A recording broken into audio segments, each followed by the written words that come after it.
নমস্কার বন্ধুরা, আমি দেবযানী আর দেবযানীর দুনিয়ায় আপনাদের স্বাগত। তো আজকে আরও একটা ব্লগ ভিডিও নিয়ে চলে এলাম। তো এটা ছিল একটা বিয়েবাড়ির ব্লগ। তো বিয়েবাড়ি যাওয়ার জন্য প্রথমেই আমি একটা শাড়ি বের করে নিলাম। তো এটা ছিল একটা মালবেরি সিল্ক। তো শাড়ির সাথে ম্যাচিং ব্লাউজ, আর এই শাড়ির সাথে পরার জন্য আমি একটা সাদা বিটসের চোকার নিয়েছিলাম। তো এই যে সেই চোকারটা। তো এরপর আমি হাতে পরার জন্য নিয়েছিলাম এই যে শাঁখা পলা জোড়া, আর নিয়েছিলাম চারগাছা চুড়ি আর দুটো বাউটি। তো এরপর মেকআপ তো আমি সেরকম কিছুই পারি না, মেকআপ সম্পর্কে আমার কোনো নলেজ নেই, তাই এই যে টুকটাক যে কসমেটিক্সগুলো আমার কাছে ছিল তো এগুলো নিয়ে নিয়েছিলাম। আর বিয়ে বাড়িতে যেটা সব থেকে ইম্পর্টেন্ট মনে হয় আমার কাছে সেটা হচ্ছে ফুল। এই যে মাথায় ফুল না গুজলে আমার বিয়ে বাড়ি পুরো অসম্পূর্ণ মনে হয়। কিন্তু এত বীভৎস গরম, তার কারণে ভালো ফুলও পাওয়া যাচ্ছিল না। তো এই যে শুকনো ফুলগুলো সব শুকিয়ে গেছে। তো এরপর লাস্টে যেটা নিয়েছিলাম সেটা হলো এই যে বটুয়া ব্যাগটা। তো এরপর রেডি হতে শুরু করে দিলাম। তো তারপর দেখুন এই যে আমি রেডি হয়ে গেছি। আমি তো সেইভাবে খুব একটা বেশি একা একা সাজগোজ করতে পারি না। এর আগে আমি যত সাজগোজ করেছি সব আমার বোনই আমাকে রেডি করেছে। তো এই প্রথম আমি একা একা রেডি হলাম। তো কেমন লাগছে সবাই আপনারা বলবেন আমাকে। এত গরমে পুরো গলে অস্থির হয়ে যাচ্ছিলাম। তো তারপর এই যে টোটো করে বিয়েবাড়ির উদ্দেশ্যে রওনা দিলাম। তো আমরা বরযাত্রী যাচ্ছিলাম। তো 7-8টা টোটো ছিল। তো বাড়ি থেকে ওই টোটোতে আধ ঘন্টা মতো টাইম লেগেছে যেতে। তো আমরা বেরিয়েছিলাম যে 8:30টার দিকে। তো ওই যে যেতে যেতে দেখুন এক জায়গায় মেলা হচ্ছে, তো সেটারও একটুখানি ভিডিও করে নিলাম। তো এরপর এই যে এসে পৌঁছে গেলাম, আমরা সব টোটো থেকে নেমে দাঁড়িয়ে আছি।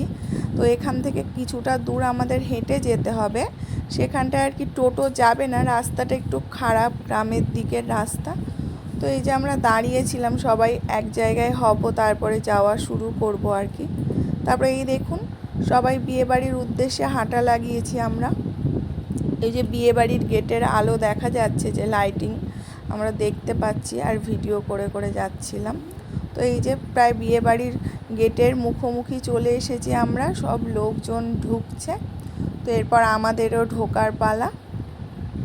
যে চলুন আমাদের সাথে বিয়েবাড়ি থেকে ঘুরে আসুন আপনারাও। এই যে সব ছোট, রাস্তাটা খুব ছোট ছিল কিন্তু মানুষ অনেক বেশি, তো ওই জন্য যেতেও অনেকটা সময় লাগছিল। আর এই গরমে সবাই অস্থির হয়ে যাচ্ছিল। তো এই যে এসে গেলাম, এবার এই গেটের কাছে বরকে গেট ধরেছে সবাই, আর আমরা এই একটু ফাঁকা জায়গা দেখে দাঁড়িয়েছিলাম। তো এখানটা আমার বর বললে একটু সবাইকে হাই করে দাও, আর ওই যে ওর বন্ধুরা সব দাঁড়িয়ে আছে। তো আমরা এই মজা করছিলাম আর কি। তো এই যে তারপরে চলে গেলাম সোজা বউয়ের কাছে। তো বউয়ের সাথে একটু দেখা করার জন্য আমরা বউয়ের কাছে গেছিলাম, কিন্তু এত ভিড় আর গরমের মধ্যে ওর কাছে অবধি সেইভাবে যেয়ে পৌঁছাতে পারিনি। দূর থেকেই ওর সাথে কথা বলে তারপর ওখান থেকে চলে এসেছিলাম। আসলে ঘরের ভেতর এত গরম ছিল যে দাঁড়াতেই পারছিলাম না। আর এই যে এটা হচ্ছে সেই বর বসার বরাসন, আর বিয়েটাও এখানে হবে। বিয়ের মণ্ডপ আর বরাসন এক জায়গায় করা হয়েছিল। তো এই চারিদিকের হচ্ছে ভিডিওটা নিয়ে নিচ্ছিলাম যে ডেকোরেশনটা কেমন। আর এখানটা হচ্ছে বরের হচ্ছে ফটো তোলা হচ্ছিল, বর পোজ দিয়ে ফটো তুলছিল। তো তাই দেখে তারপর আমরাও একটু পোজ দিয়ে ফটো তুলে নিলাম। বিয়ে বাড়ি যাবো আর একটু ফটো তুলবো না, তা কি কখনো হতে পারে? তো এই যে আমরাও একটু সেলফি তুলে নিলাম ঢং করে। তো আপনারা সেলফিগুলো দেখে বলবেন যে কেমন লেগেছে আপনাদের। তো এই করতে করতে তারপরে বিয়ে শুরু হয়ে গেল। শুরু হওয়ার পরে বিয়ে ওই যে বরকে সব বরণ টরণ করে নিচ্ছে ওদের বাড়ি থেকে, মেয়ের বাড়ি থেকে। তো এদের বিয়ের নিয়মকানুন আমার একটু আলাদা রকম লেগেছে। আমাদের বিয়ের নিয়মকানুন আলাদা, এদেরও হয়, অনেকের প্রত্যেকের একই তো নিয়মকানুন থাকে না, তো প্রত্যেকের তো আলাদা আলাদা হতেই পারে। তো এরপর মেয়ে চলে এসেছে। মেয়েকে আনার পরে এখানটায় দেখুন, আমাদের তো মেয়ে আনার পরে প্রথমে শুভ দৃষ্টি হয়, উপরে কাপড় ধরা হয়, কিন্তু এখানটায় দেখলাম সেরকম কিছু হলো না। পান পাতা ফেলে দেওয়া হলো, মেয়ে সামনাসামনি দাঁড়িয়ে পান পাতা ফেলে দেওয়ার পরে তারপরে মেয়ের হাতে একটা জল ভর্তি ঘটি ধরিয়ে দেওয়া হলো।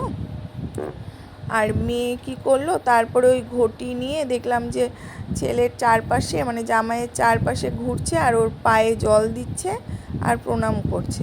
তো এই রকমভাবে দেখলাম যে 7বার ও হচ্ছে ওর জামাইয়ের চারপাশে হচ্ছে গিয়ে ঘুরলো আর এরকম জল দিল আর প্রণাম করলো। দেন এই নিয়মটা আমার কাছে নতুন লেগেছে, আমাদের মধ্যে এই নিয়মটা নেই। আপনাদের কার কার মধ্যে এরকম নিয়ম আছে কমেন্ট করে বলবেন। তো এরপর হচ্ছে গিয়ে মালা বদল হবে। আমি বুঝলাম না যে শুভ দৃষ্টিটা কখন হলো, এই সমস্ত কিছু শেষে সব হয়ে যাওয়ার পরে তারপরে শুভ দৃষ্টি হয়েছিল। এটা কেমন নিয়ম ঠিক বুঝতে পারলাম না আমি। তো এরপরে দেখুন মালা বদল হচ্ছে।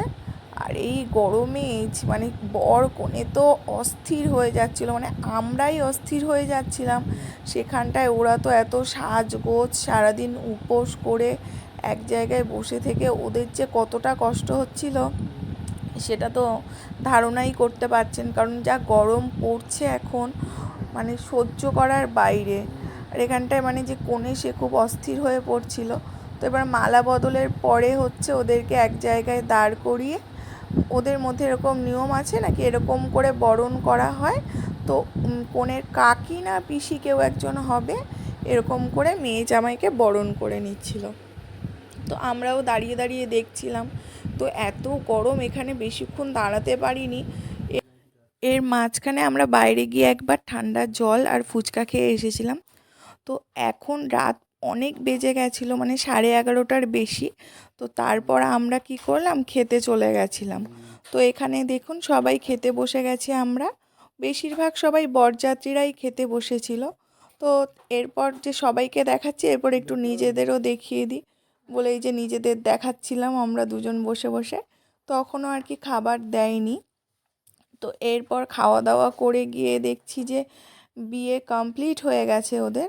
তো তারপর ওদেরকে শুভরাত্রি জানিয়ে আমরাও বাড়ির পথ ধরলাম।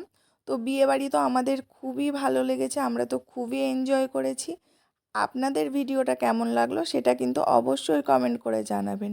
ভালো থাকবেন সবাই।